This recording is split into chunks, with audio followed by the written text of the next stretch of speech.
এই মুহূর্তে যে সিসি ক্যামেরার ফুটেজ দেখা যাচ্ছে পহেলগাঁওয়ে জঙ্গি হামলায় ক্যামেরাবন্দি হামলাকারী জঙ্গির ছবি।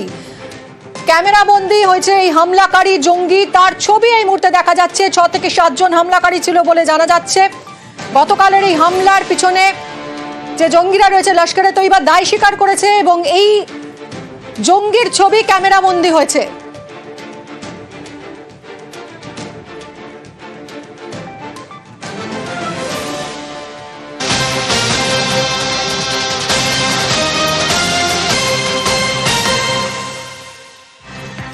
কাশ্মীরে নিহত বাঙালি আমাদের এ রাজ্যের বাসিন্দারও প্রাণ গিয়েছে এই জঙ্গি হামলায়। বেহালার সমীর গুহ বেড়াতে গিয়েছিলেন, মৃত্যু হয়েছে তার এই জঙ্গিদের গুলিতে।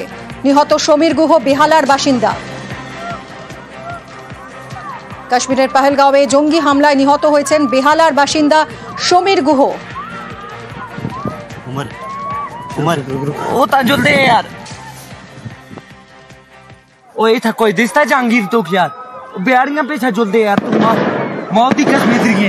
কাশ্মীরে জঙ্গি হামলায় নিহত বাঙালি কাশ্মীরে বেড়াতে গিয়েছিলেন। আমাদের এই রাজ্য থেকে অনেকেই এই মুহূর্তে কাশ্মীরে রয়েছেন, বেড়াতে গিয়েছেন। তাদের মধ্যে সমীর গুহর নাম জানা যাচ্ছে।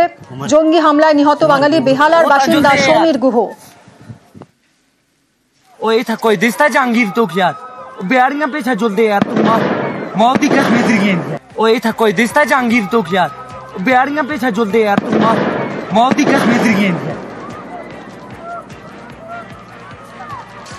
কাশ্মীরে জঙ্গি হামলায় নিহত বাঙালি, নিহত বেহালার বাসিন্দা সমীর গুহ। ভয়াবহ টেরর অ্যাটাক এবং সেই অ্যাটাকে প্রাণ হারিয়েছেন এই বাঙালি।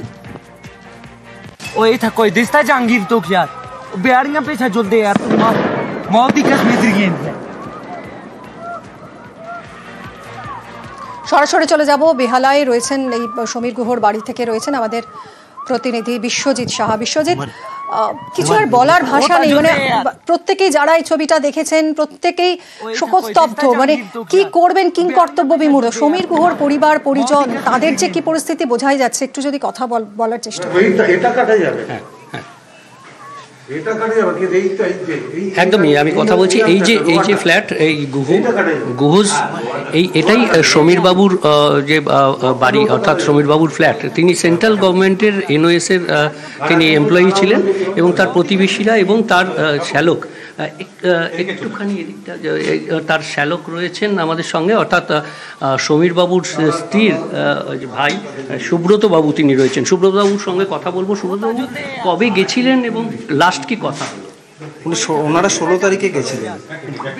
16 তারিখে গেছিলেন, মানে আজকেই ফেরার কথা ছিল 23 তারিখে, কিন্তু কালকেই এই ঘটনাটা ঘটে যায়। দিদির সঙ্গে কি কথা হয়েছে আপনার? দিদির সাথে কালকে রাত্রে 3টের সময় একবার কথা হয়েছিল, মানে সেরকম কোনো কথা হয়নি। জাস্ট এই ঘটনাটা তখনই আমরা খবর পেয়েছি আর কি, অ্যাকচুয়ালি ড্রাইভার মারফত। তো এটাই আপডেট আর কি। চালকের নামটা সম্ভবত মোহাম্মদ ইকবাল। উনি কিভাবে হেল্প করেছিলেন? উনি হেল্প করেছিলেন এটাই যে উনি ওখান থেকে মানে এদেরকে ওখান থেকে রেস্কিউ করে এনে উনি, আর ওখানে ওদের হোটেল বুকিং ছিল, কিন্তু হোটেলে না নিয়ে গিয়ে উনি ওনার বাড়িতে নিয়ে এসেছিলেন অ্যাকচুয়ালি। তো এবং দিদিও বলেছে যে উনি অনেক হেল্প করেছিলেন, এটাই আর কি।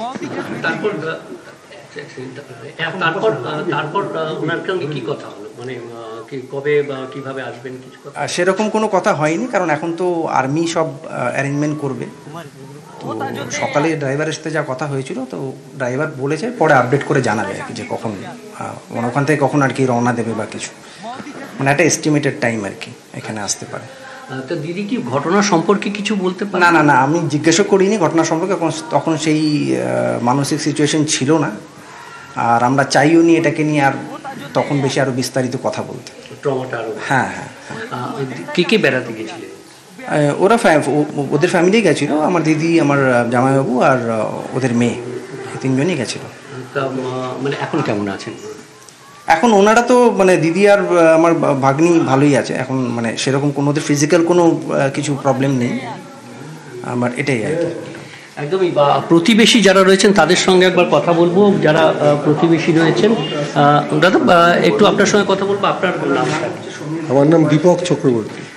তো এই সমীর বাবুকে কিভাবে চেনেন? সমীরবাবু আমার পাড়ার প্রতিবেশী হিসেবে উনি যেরকম ওই 2019 বা 20 এসছেন এখানে, তারপর তো আমাদের ক্লাবের সাথে উনি ভীষণভাবে জড়িয়ে পড়েন, মানে বিজয় সংঘ ক্লাব। বিয়ের সঙ্গে ক্লাব, বিশেষ করে দুর্গাপুজো অষ্টমীর দায়িত্বটাই উনি নিতেন, পুরো পুজোর দায়িত্বটা যাবতীয় কিছু সব সেই হিসেবে। তারপরে রেগুলার একসাথে বসা গল্প করা যা হয়, উনি অফিস থেকে ফিরতেন, আমরা রিটায়ার্ড লোক, কিন্তু হ্যালো ভাইটা ছিল। ওনার মিসেস খুব মিশুকে ছিলেন, যখন ইচ্ছে যেতেন আসতেন, সবসময় তো আমাদের সাথে দেখা হলেই হাসি মুখে কথা হতো। স্বাভাবিক পরিবারের সব সময় দেখা হলেই হাসি মুখে কথা বলতেন। প্রতিবেশীরা আজ স্মরণ করছেন তাকে, কিন্তু সেই হাসি মুখটা আর দেখা যাবে না। সমীর গুহ বেহালার বাসিন্দা, গতকাল জঙ্গিদের গুলি প্রাণ কেড়ে নিয়েছে তার। এবং আরো কয়েকজন বাঙালি পর্যটক পহেলগাঁওয়ে নিহত হয়েছেন, যেমন জঙ্গি হামলায় নিহত হয়েছেন কলকাতার বাসিন্দা বিতান অধিকারী, বৈষ্ণবঘাটার বাসিন্দা নিহত বিতান। 16 এপ্রিল স্ত্রী এবং ছেলেকে নিয়ে কাশ্মীর বেড়াতে যান। 24 এপ্রিল কলকাতায় ফেরার কথা ছিল, কিন্তু তার আগেই পহেলগাঁওয়ে জঙ্গি হামলা, লস্করের গুলিতে বিতান অধিকারীর মৃত্যু। ফ্লোরিডায় একটি তথ্য প্রযুক্তি সংস্থায় কর্মরত ছিলেন বিতান। বিতানের স্ত্রী ও ছেলে সুস্থ রয়েছেন। ইতিমধ্যেই বিতানের স্ত্রীর সঙ্গে কথা বলেছেন মুখ্যমন্ত্রী যোগাযোগ করেছেন পরিবারের সঙ্গেও। মুখ্যমন্ত্রীর নির্দেশে পরিবারের কাছে অরূপ বিশ্বাস পৌঁছে যান। রাজ্য প্রশাসনকে পরিবারের সঙ্গে সহযোগিতার নির্দেশ মুখ্যমন্ত্রীর।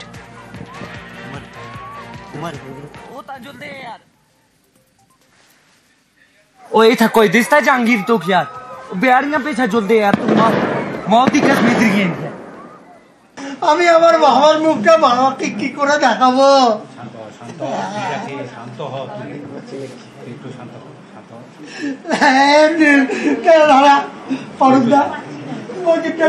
আমার মামা মানে বৃদ্ধ, আমি যেটা করি ব্যবস্থা করে দিয়েছি, পুলিশকে বলে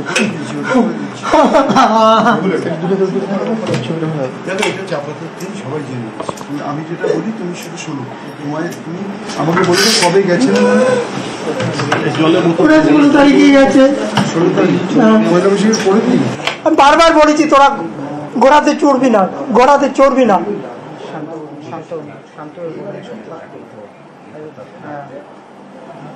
আমি কি করে দেখাবো?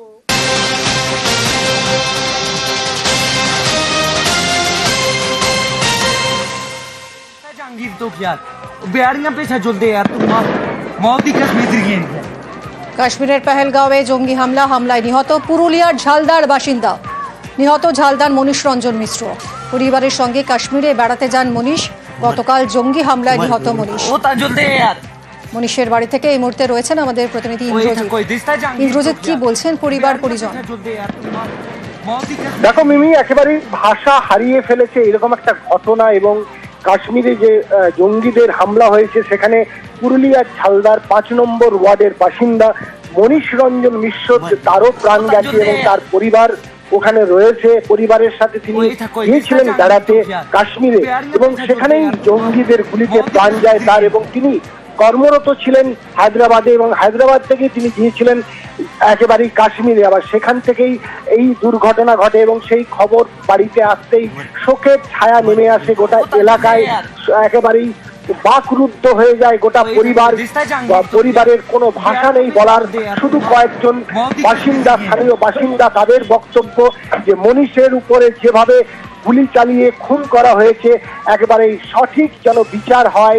এবং এইভাবে একের পর এক প্রাণ যাচ্ছে একেবারেই পর্যটকদের। পুরুলিয়ার যে মনীষের প্রাণ গেছে তার যেমন একদিকে যেমন বিচার পায়, অন্যদিকে নিরাপত্তা বিষয় নিয়ে আসা হবে সে বিষয়ে কিছু জানা যাচ্ছে? পরিবার সূত্রে আমরা যেটা জানতে পেরেছি, তার মৃতদেহ ঝালদার বাড়িতে আসবে, তবে সঠিক সময় এখনো জানা যায়নি। বাড়ির কেউ কথা বলার মতো অবস্থায় নেই। একেবারেই যেমনটা বললাম মিমি, একেবারেই বাকরুদ্ধ হয়ে গেছে, কথা বলার অবস্থা নেই। শোকের একটা বাতাবরণ তৈরি হয়ে গেছে মনীষের মৃত্যুতে।